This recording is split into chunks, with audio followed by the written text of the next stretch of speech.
Like an uplifting kind of sort of story and saga from the man I used to be and the woman I am now? How's that disrespectful? Oh, well, in that context, then probably. I mean, so dead naming's now okay. I mean, maybe my tweet was all about the courageous journey of Ricardo Levine that once was named Richard and now name is Rachel. Do you see what's getting here is that you're putting a lot of preference on context and on how I identify and all of this. And your opinions, you can have your opinions. But what we're talking about tonight is how we structure society, right? And that is a totally different thing than your opinion. So when we start to structure society on a vast minority opinion, and we start to use power and force around that vast minority of an opinion, all of a sudden, the only way you can win that argument is the person who wins the oppression Olympics. Is the person who... Welcome back to my channel, guys. Clinton White here. Today we're checking out Charlie Kirk said this one is quite interesting. So Charlie Kirk wrecks cross-dressing students. Man, they're like kind of like different forms of these yeah, they're kind of like different forms of these this whole rainbow institution. So kind of like the cross-dressers, there's the trans people, there's people that feel they are this and that, like a whole lot of things. Okay, let's check out what this is about and then tell me guys what to think about the video. And this is what I wanted to steer back to. Really? Yes, okay. I wanted to steer back towards what we talked about with comfort. It is shown, okay, and this is legitimate, those who transition and are treated as the gender that they identify as mentally improve unbelievably, and it is absolutely true. So lie. Why would it mentally improve? There's a huge community called Transition Regret. Yeah. I encourage you to look at it. It has 27,000 members on Facebook of people who make the chemical castration decision to transition, and that's an irreversible decision. It's a growing group of people that say, I was sold a complete bill of goods here. And so, you know, that really is the question, which is, if it's irreversible, and you're citing some study that honestly the data shows exactly the opposite. Exactly, they're more likely to commit suicide, more likely for self-harm, all these sorts of things. What is the proper way to treat it? As I said, the study has not been disproven. Oh, man, the reason that the suicide rate is so study high are you talking is about? because they are bullied for who they are. See, I have seen it in school, and this is a truth. And you know why I know it's nonsense? Because every single person in this room disagrees with you fundamentally and is treating you incredibly respectfully tonight. That is a pile of garbage. I know it's a pile of garbage. Yeah, of course. A huge pile of it. Instead, and I'll be honest, it's the people that are in those positions that end up becoming the bullies themselves that kick me off of Twitter. That's, and no offense, but kind of your team is the one that's super like offended that I used a name that Levine used to have.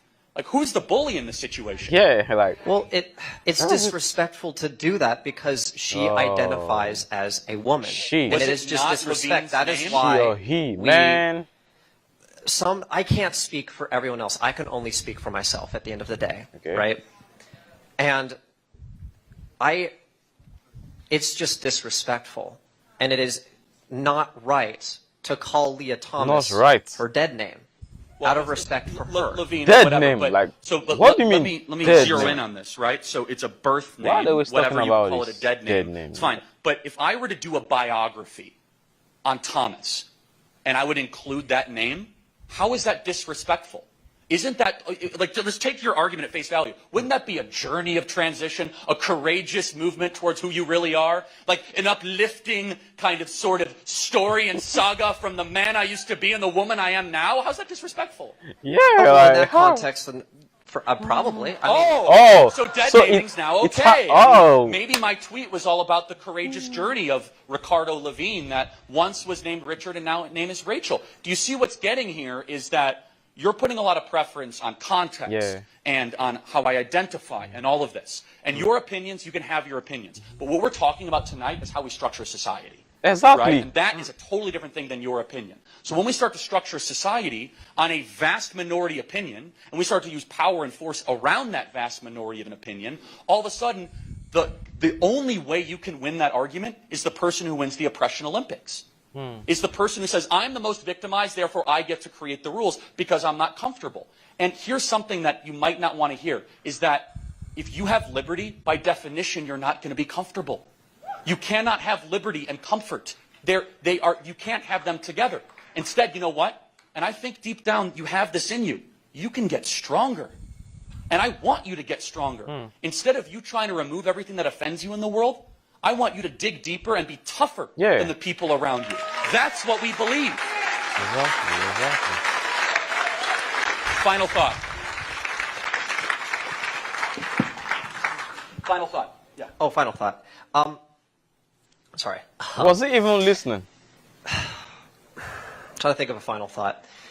At the end of the day, like, no hate towards you. I respect your opinion. Of course, like, I'm not here to, you know, cause a fight or an intense argument. I'm just saying I disagree. And there is no oppression Olympics. All that, you know, we want is simply just recognition and respect. That's really it. That was literally what Kirk was talking about. Is that that's what you want, and individually, I think I've given that to you. But here's where I draw the line. I'm not going to restructure society on something I know that's not true. I'm not going to turn my back. You can't force me to believe for something that's not true. I'm certainly not going to call somebody a pronoun that I know that isn't true in front of me. So I believe your soul totally demands respect. Absolutely, 100%.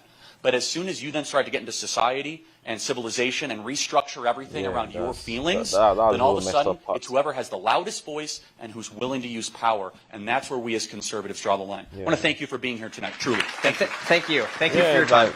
Exactly. Like, I like Charlie Kirk's point. You know, don't try to like put it back in the.